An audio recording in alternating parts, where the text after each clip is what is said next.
ஸ்மார்ட்டான cleaning டிரானுடன் ஆரம்பம். i5 housing and properties. தேடுறதை விடுங்க, தேர்வு செய்யலாம் வாங்க. கால் 9962557557. GKNM Hospital, Coimbator's trusted cancer care center for adult and pediatrics. பழனிமலையில் இருந்த முருகன் கோயில் பார்த்தீங்கன்னா முருகன் சிலையில் வந்து அனைத்து விதமான மூலிகை கிட்டத்தட்ட அந்த காலத்தில் ஒரு 15,000 மூலிகை பக்கமாக ஐயா எடுத்திருக்கார். அந்த அபிஷேக நீர் எடுத்து நம்ம சாதாரண ஒரு நீரோட கலந்து ஒரு ஸ்நானம் பண்ண குளிக்கும் பொழுதோ எல்லா நோயும் போகுன்றது வந்து சத்தியமான உண்மை. ஆனால் அந்த அளவுக்கு நமக்கு கிடைக்கல, மக்களுக்கானதாக கிடைக்கல. சுரண்டி எடுத்து இப்போ சிலை எல்லாமே பண்ணிட்டாங்க. கொரோனாவுக்கு என்ன மருத்துவம் பார்த்தாங்க, என்ன மருந்து கொடுத்தாங்க எல்லாருக்குமே தெரியுமே. இது ஊரறிஞ்ச ரகசியம் தானே. சித்த மருத்துவம் தான் கை கொடுத்துருக்கு, அலோபதி கை கொடுக்கலையே.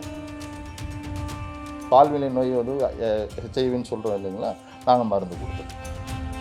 இப்போ போகர் ஐயா வந்து எத்தனையோ தெய்வங்கள் இருக்காங்க, நவபாஷான வடிவத்தில் செய்யணும் அப்படிங்கிறப்ப அது ஒரு ஐயப்பராகவோ ஒரு சிவபெருமானாகவோ செய்யாமல் இந்த தெய்வம் முருகர் வச்சு பால தண்டாயுத பாணியாக செய்கிறதுக்கான அர்த்தம் ஏதாவது ரகசியம் பின்னாடி இருக்கா? தன்னை உயர்த்தக்கூடிய ஒரு நிலையாக தான் இந்த ஒரு சித்த நிலையை வந்து போகர் ஐயா முருகனாக ஒரு பாவிக்கிறாரே ஒழிய, அந்த இடத்துல நேரடியாக நீங்கள் போயிட்டு அதை வழிபாடு பண்ணுறனால நஷ்டம் கிடையாது, ஆனால் பிரோஜனமும் இல்லை. அன்பு வணக்கங்கள். இன்று நம்முடன் சித்தர் ரமேஷ் சுந்தரம் ஐயா அவர்கள் இணைந்துள்ளார். வணக்கம் சார். வணக்கம். வணக்கம்.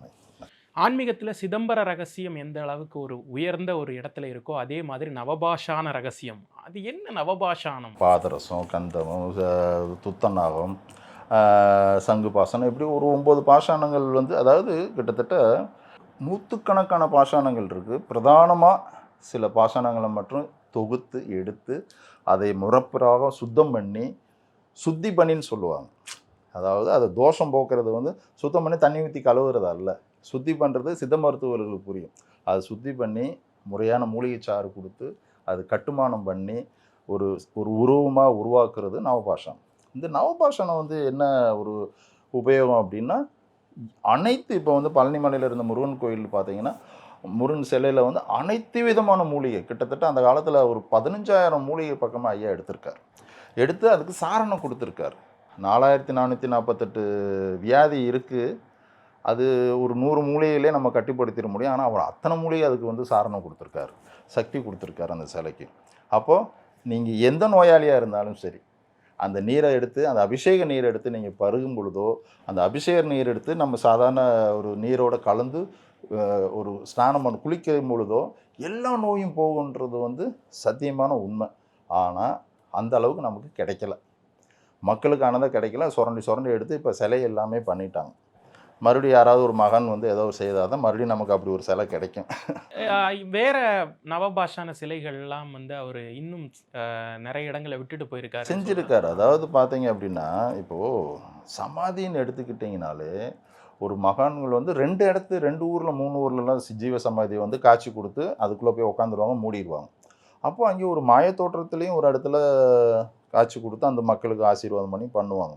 அது மாதிரி நிறைய இடங்களில் இப்போது அவர்களை விடுங்க. இப்போ ஒரு ஒரு ஒரு 100 வருஷத்துக்கு முன்னாடி உள்ள சித்த மருத்துவர்கள், நல்ல ஞானம் அடைந்த மருத்துவர்கள், அவர்களே வந்து அவருடைய சிஷ்யர்கள் வழிபாடு பண்ணுவதற்கு 1 அடி சிலையோ 2 அடி சிலையோ நவபாஷனம் வந்து செய்து வச்சுட்டு தான் வீட்டில் வச்சு எல்லாம் வழிபாடு பண்ணிட்டு தான் இருக்கிறாங்க. பரவாயில்ல, இந்த விஷயம் எல்லா இடத்துலையும் இருக்குது. அவர்கள் அந்த 18 சித்தர்கள் வரும்பொழுது நம்ம ரொம்ப சிலாயிக்கிறோம், ரொம்ப பெருமையாக பேசுகிறோம். ஆனால் குருமார்கள்னு இருக்கிறாங்க, அந்த நவபாஷண கட்டுமுறை செய்தவர் இருக்காங்க. இப்போ நாங்களே நவபாஷணம் கட்டுறதெல்லாம் செய்கிறோம். நவபாஷண செந்தூரம்னு கொடுக்குறோம். இந்த பால்வினை நோய்க்கு, புற்றுநோய்க்கு இதெல்லாம் வந்து இந்த குரு மருந்து கொடுக்குறோம். இந்த நவபாஷான செந்தூரம் கொடுக்குறோம், பாஷான செந்தூரமும் எல்லாமே பண்ணி கொடுக்குறோம். அதனால் இது வழக்கத்தில் தான் இருக்குது, மக்களுக்கு ஏதோ ஒரு ரூபத்தில் பயன்பாட்டில் தான் இருக்குது. அதனால் அது பயப்பட வேண்டியதில்லை. இப்போ நீங்கள் சொல்லக்கூடிய நோய்கள் எல்லாமே புற்றுநோய் ஆகட்டும், பால்வினை நோய் ஆகட்டும், அது வந்து க்ளோஸ் டு டெத், அதாவது மரணத்திற்கு பக்கத்தில் இருக்கக்கூடிய நோய்கள், அதெல்லாம் இந்த சித்த மருந்துகள் எந்த அளவுக்கு ஒரு ரிசல்ட் கொடுக்கும்? இந்த நோய்க்கு அந்த மருத்துவம் வந்து கேட்குதா அப்படின்னா அந்த மருத்துவர்களே கேட்காதுன்னு தான் சொல்லுவாங்க. ஒரு அலோபதி மருத்துவர்கள்ட்ட இதுக்கு முயற்சி பண்ணுவோம், எத்தனை டைமை ஹீமோ கொடுக்க முடியும், இத்தனை டைம் கொடுத்தாச்சு, அவ்வளோதான் புறப்படுங்க அப்படின்ட்டு அவன்கிட்ட இருக்கிற எல்லாம் முடிஞ்சு போனதுக்கப்புறம் அனுப்பிச்சி விட்டோம், மரணம் அடையும். ஆனால் இதில் மருந்து இருக்குது. நீங்கள் பெருந்தொற்றுன்னு வரும்பொழுது எந்த மருத்துவம் உங்களுக்கு கை கொடுத்துருக்கு? எல்லாருக்குமே தெரியுமே, இது ஊரறிஞ்ச ரகசியம் தானே. சித்த மருத்துவம் தான் கை கொடுத்துருக்கு. சித்த மருத்துவம் ஆயுர்வேதம் எல்லாமே ஒன்று, இதுதான் கை கொடுத்துருக்கு. அலோபதி கை கொடுக்கலையே. கொரோனாவுக்கு என்ன மருத்துவம் பார்த்தாங்க, என்ன மருந்து கொடுத்தாங்க, நாங்களே நிறைய பேரை அப்படி தான் காப்பாற்றி விட்டுருக்கோம். அதனால் இது பிரதானமான ஒரு மருந்து அப்படின்றது சித்த மருத்துவத்தை எல்லா நோய்களுக்கும் பல்லுக்கு, தோலுக்கு, முடிக்கு, எல்லாத்துக்குமே வந்து பார்த்தீங்க அப்படின்னா இதில் மருந்து இருக்குது. ஒரு 50 நோய்க்கு வந்து ஆங்கில மருத்துவத்தில் மருந்தே கிடையாது. ஆனால் அவங்க அதுக்கு தான் பிரதானமாக பேசிகிட்டு இருக்காங்க. நம்ம அதை பற்றி பேச வேணாம், சொல்கிறேன் நான். இப்போ இதில் தீராதது எதுவுமே இல்லை. அது எந்த நிலையில் இருக்குது, நம்மளே இப்போ வந்து பொதுவாக வரையறுக்கிறோம். சித்த மருத்துவத்தில் வந்து ஒரு நோயாளியை வந்து என்ன நோய், அந்த நோய் வந்து எத்தனை வருஷமாக இருக்குது, அந்த நோயாளியினுடைய வயசு என்ன, அந்த நோயாளியினுடைய சரீரத்தன்மை எப்படி இருக்குது, இதை அனுசரித்து அவங்களுக்கு வந்து உத்தரவாதமே கொடுத்துருவோம். நாடி பார்ப்போம். பார்த்துட்டு அந்த ஒரு 3 நாடியினுடைய நடைப்பிரகாரம் அவங்களுடைய ஒரு உடல் நிலையை சொல்லி அவர்களுக்கு இத்தனை மாதம் மருந்து எடுக்கிற வரைக்கும் அவங்க உயிரோடு இருந்தாங்கன்னா காப்பாற்றிடுவோம் அப்படின்லாம் இருக்குது. அதனால் இது இங்கே எல்லாமே இருக்குது. புறக்கணிக்கிறீங்க, என்ன பண்ணுறது? நாங்கள் கூப்பிட்டு நல்லா இருங்கன்னு சொல்கிறோம். புறக்கணிக்க நாங்கள் வருத்தப்படுறோம். வேறு என்ன சொல்கிறது? வாங்க காப்பாற்றுறோன்னு சொல்கிறோம். நாங்கள் நிறைய பேரை காப்பாற்றி விட்டுருக்கோம். இன்றைக்கி பார்த்தீங்க அப்படின்னா இப்போது பால்வினை நோய் வந்து ஹெச்ஐவின்னு சொல்கிறோம் இல்லைங்களா, நாங்கள் மருந்து கொடுத்துட்ருக்கோம். அதாவது மும்பையில் வந்து பெரிய லேபில் வந்து டெஸ்ட் எடுக்கிறோம். ஒரு ட்ராப்பில் எத்தனை கவுண்டிங் அந்த செல்ஸ் இருக்குதுன்னு பார்க்குறோம். நாங்கள் ஒரு 4 மாதம் மருந்து கொடுக்குறோம். மருந்து கொடுத்து மறுபடியும் அங்கே செக் பண்ணுற சொல்கிறோம். நெகட்டிவ்னு வந்துருச்சு அப்படின்னா அவங்க ஸ்டாப் பண்ண சொல்லிடுவோம். சில நேரத்தில் நில்லுன்னு வரும். ஒரு கவுண்டிங் வந்து ஒரு 50,000 செல்ஸ் இருக்குது ஒரு ட்ராப்பில் ஹெச்ஐவி செல்ஸ் அப்படின்னு வரும்பொழுது நாங்கள் மருந்து கொடுத்து ஒரு 4வது மாதத்தில் செக் பண்ணும்பொழுது சில பேர்த்துக்கு நில்லுன்னு வரும், சில பேர்த்துக்கு வந்து இருக்கா இல்லையான்னு தெரியலன்னு வரும், சில பேர்த்துக்கு நெகட்டிவ்னு வந்துடும். அப்போது அந்த ஒரு நிலையை அனுசரித்து மறுபடியும் தொடர்ந்து சாப்பிட்றதுக்கு நம்ம பரிந்துரை பண்ணுறோம். இது 100% நம்ம செய்துட்ருக்கோம். இப்போ போகர் ஐயா வந்து எத்தனையோ தெய்வங்கள் இருக்காங்க, நவபாஷான வடிவத்தில் செய்யணும் அப்படிங்கிறப்ப அது ஒரு ஐயப்பராகவோ ஒரு சிவபெருமானாகவோ செய்யாமல் இந்த தெய்வம் முருகர் வச்சு பால தண்டாயுத பாணியாக செய்கிறதுக்கான அர்த்தம் ஏதாவது ரகசியம் பின்னாடி இருக்கா? அதாவது இதுக்கு இந்த விளக்கத்தை வந்து கண்டிப்பாக வந்து இந்த வழிபாடு மட்டுமே பண்ணிகிட்டு இருக்கிறவங்க, சிலையை மட்டுமே நேரடியாக அந்த சிலை தான் கடவுள் அப்படின்னு சொல்லி நம்புகிறவங்களுக்கு வந்து நான் சொல்கிற விளக்கம் கடுமையான ஆட்சேபனையை கொடுக்கும்.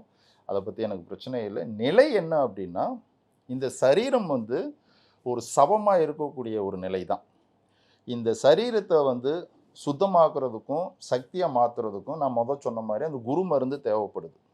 அந்த குரு மருந்து நம்ம இந்த சரீரத்தை தொடர்ந்து நம்ம எடுத்துக்க என்ன நிலையை உருவாகும் அப்படின்னா, இந்த சரீரம் சுத்த தேகமாக மாறும் பொழுது இந்த தேகமே பிரணவ தேகமாக மாறும்.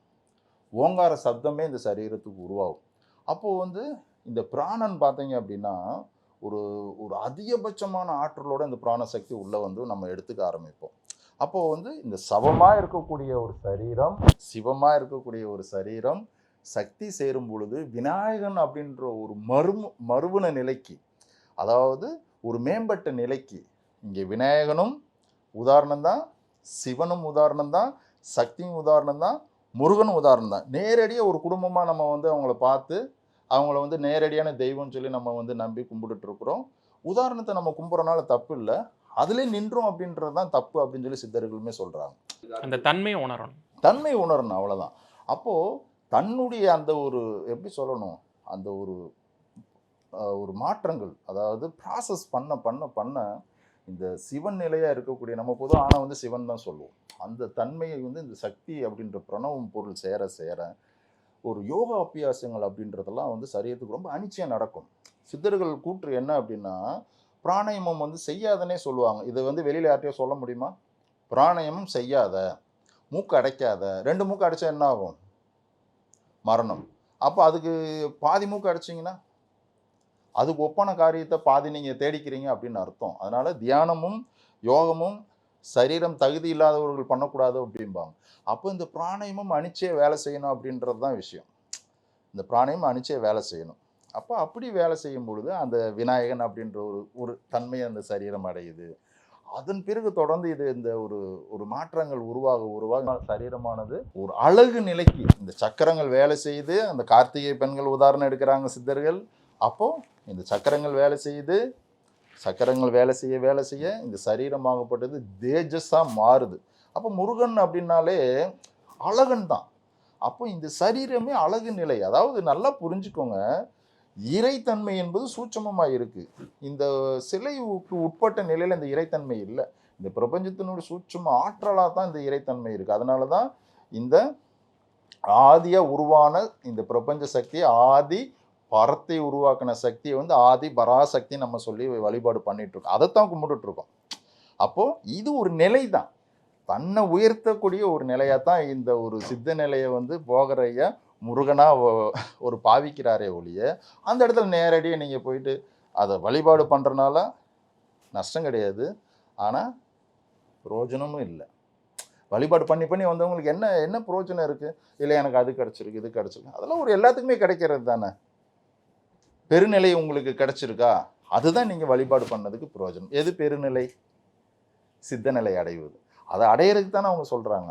அப்போ பழனியில் போய் நம்ம வந்து எந்த அலங்காரமாக இருந்தாலும் சரி, நல்ல வாழ்க்கையை, நோய் நொடி இல்லாத வாழ்க்கையை கூடன்னு கேட்கணும். கேளுங்க, தாராளமாக அந்த மகான்கள் ஆசீர்வாதம் பண்ணுவாங்க. அதை விட்டுட்டு அதை ரெடி பண்ணி கொடு, இதை ரெடி பண்ணி கொடு, வேற என்ன சொல்லிட்டு நான் அசிங்கத்தெல்லாம் போய் கேட்குறாங்க. அதனால் அது தர்மம் கிடையாது. ஏன்னா அவங்க வந்து அனைத்தும் துறந்து எந்த ஒரு சிற்றின்பத்துக்கு தன்னை ஆளாக்காமல் இந்த இறைத்தன்மையை உணரணும், இறையோடு சேர்ந்து தன்னுடைய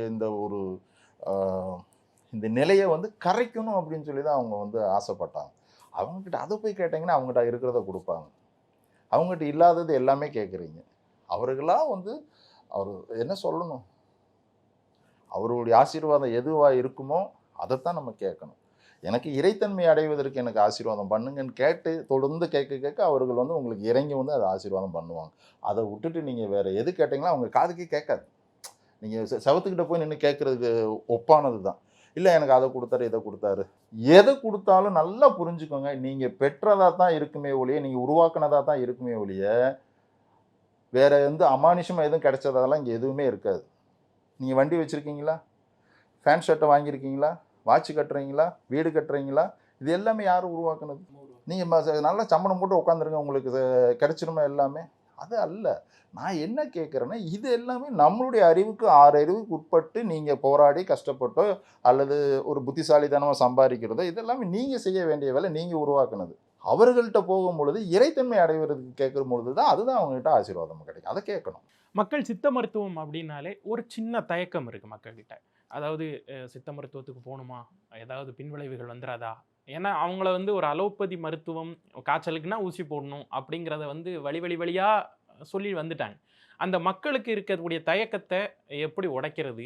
மக்கள் சித்த மருத்துவத்தை நோக்கி எப்படி முதல் படி எடுத்து வைக்கிறதுக்கு முதல்ல என்ன செய்யணும்? இந்த சித்த மருத்துவத்தை பொறுத்தளவு சரீரம் தன்னைத்தானே ரெடி பண்ணுறதுக்கு உண்டான அவகாசத்தோடு தான் ஒவ்வொரு மருத்துவமும், அதாவது மருந்தும் அவங்களுக்கு கொடுப்பாங்க. எப்படி இதுன்னா, இப்போ கிட்டத்தட்ட ஒரு 30-40 வருஷத்துக்கு முன்னாடி பார்த்தீங்க அப்படின்னா, காய்ச்சல் வந்து ஒரு 7 நாள் இருக்கட்டும், 21 நாள் காய்ச்சல் இருந்ததெல்லாம் இருக்குது. சரி, அப்போ வந்து ஒரு உடம்புல ஒரு வைரஸ் உருவாகுது அப்படின்னா, இந்த சரீரம் இயல்பாகவே உஷ்ணத்தை அதிகப்படுத்தி அந்த வைரஸை கொல்றதுக்கு உண்டான வேலை தான் செய்யும். அதுதான் காய்ச்சல். நம்ம இப்போ ஒரு 1/2 மணி நேரம் பொறுத்துக்கிறோமா, ஒரு 1/2 மணி நேரம் அந்த உடம்பு வந்து அது தன்னை வேலை செய்யுது. வேலை செய்கிறதுக்கே விட்றதில்லை. இப்போ சளின்னு வந்துச்சுன்னா குழந்தைங்களுக்கு காய்ச்சல் வந்துடும். இப்போ சளியில் இருக்கிற வைரஸை உடல் உஷ்ணத்து மூலமாக கொல்றதுக்கு முயற்சி பண்ணுது. நம்ம பொறுத்துக்கிறோமா, நம்ம குழந்தையாகட்டும், நம்ம தம்பிகளாகட்டும், தங்கச்சியாகட்டும், அம்மா அப்பாவாகட்டும், உடனே போய் வந்து அதை நிறுத்தணும்னு பார்க்கணும். இந்த உடனேன்ற ஒரு எண்ணங்களை வந்து இவங்க ஒதுக்கிட்டு மறுபடியும் ஒரு நிரந்தரமான நோயற்ற வாழ்வு அப்படின்னு வந்து எதிர்பார்க்கும் பொழுது உறுதியாக அந்த சித்த மருத்துவம் அவங்கள வந்து 100% நோய் இல்லாமல் காப்பாற்றும் அப்படின்றத நாங்கள் உத்தரவாதம் கொடுக்குறோம். உணவே மருந்துன்றது இன்றைக்கி என்ன சொல்லட்டும், இன்றைக்கி நம்ம மினரல் வாட்டர் குடித்தோம், மினரலே இல்லை அதில். அதாவது ஒரு தாதுக்களே இல்லாத தண்ணி இப்போ நம்ம குடிச்சிட்டு நம்ம வந்து சந்தோஷமாக இருக்கிறோம். இப்போ ஏதாவது ஒன்று நல்லா இருக்கா சொல்லுங்கள் பார்ப்போம். நம்ம உணவில் வந்து ரசாயன கலப்பு இல்லாமல் ஏதாவது ஒன்று சாப்பிட்றோம், ஏதாவது ஒன்று சொல்லிடுங்க, நீங்கள் சொல்லுங்கள். அப்போ எல்லாமே சாப்பிட்டு உடம்பை விஷமாக்கி வச்சுருக்கீங்க.